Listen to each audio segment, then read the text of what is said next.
to 124. The Nets had that 14-point lead, Frank, coming into the fourth quarter. Then Miami goes on that 13-zip run, but then the big three did big three things. Yeah, and Miami, you knew that they were going to fight, and they got right back into this game. And then the Nets got big baskets. Everybody talks about the big three. This sequence for them, because let's face it, this is now the first win that this group has had. The Nets are hoping there'll be many more that to eke out a win today. But in that fourth quarter, all three of those guys made big plays on both ends of the court. You're the king of the segue, Frank. Let's take a look at the fourth quarter and the stretch rundown in the fourth quarter where Kyrie Irving really took over. He scores 18 points in that final stanza. It was him and Kevin Durant as a tag team partners. And here's Irving, Frank, hitting the three. Yeah, and that's after Miami had made it a one-point lead. Then Harden, who hadn't made a basket yet, technically didn't make one here. It's a goaltending on Bam Adebayo. Three-point play opportunity for James Harden. Bam Adebayo did not like that. Next possession for the Nets. So Kyrie got his shot.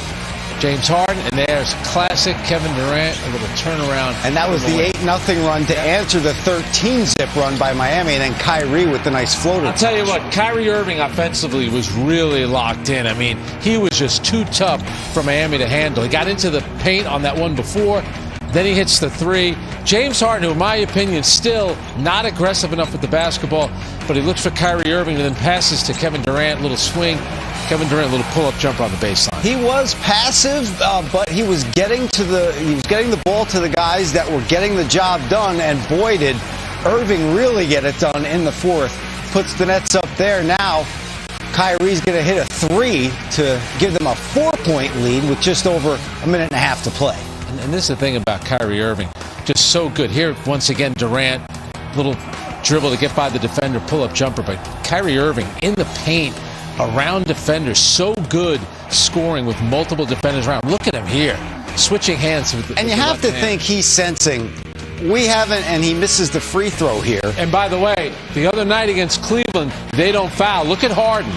Smart play by him, gets the foul on Bam Adebayo with the Nets up three. Bam goes to the free throw line, missed the first. Huge play by James Harden, who offensively wasn't great, but that was a huge defensive play by Harden, and then he sealed the win with the two free throws at the end. You know, it makes sense. You know, going from last night's game in Cleveland, where Harden was very candid in his post-game comments, saying that the defense had to improve, going to tonight when he makes the biggest heads-up play of the night. And that's the thing. So, again, the defense is going to be an issue. This is a Miami team, depleted number one. No Jimmy Butler here, no Tyler Hero.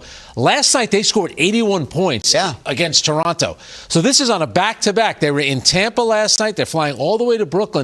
They put up 124. Again, the issue with the Nets is never going to be offensively. Look at the job Kyrie Irving did tonight. Kevin Durant, again, big numbers. James Harden, to me, still has to get a little bit more involved in terms of shooting the ball. It's not about what they do offensively. Bam Adebayo, once again, huge performance. But this was a Miami team. 81 points last night. Tonight, 124. And you have to think Kyrie Irving's thinking about this, Frank. It has to be eating at him a little bit that they didn't have a win with him back in the lineup. And you had to sense that in that fourth quarter, he was showing out to get the win tonight. Yeah, and I think that probably had a lot to do also with that Instagram post that he had today. Exactly. And it's not about Instagram posts. It's not about any battle with the media or the fans. It's about the fight on the court.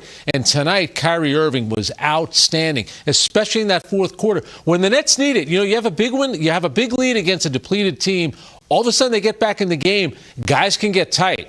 Kyrie Irving was not tight out there. He wanted the ball. He was making plays, doing it in a lot of different ways, getting to the basket, knocking down threes. When they needed him to be great, like they did a couple of weeks ago against Utah, he was great. Joe Harris was on his game in the double overtime loss in Cleveland. Then he lost his touch in that second loss last night. And one of the main things that Steve Nash wanted to do was get Joe back into his rhythm. He did that tonight. He had 20 first-half points, and moments ago, he met up with our Michael Grady. All right, Joe, coming off of those two games in Cleveland, finding a way to pull this one out down the stretch. How big was this win for this group? It's huge. Obviously a couple of tough games, but able to find our rhythm here early, and then at the end of the day, a win is a win, and we'll take it however we can get it.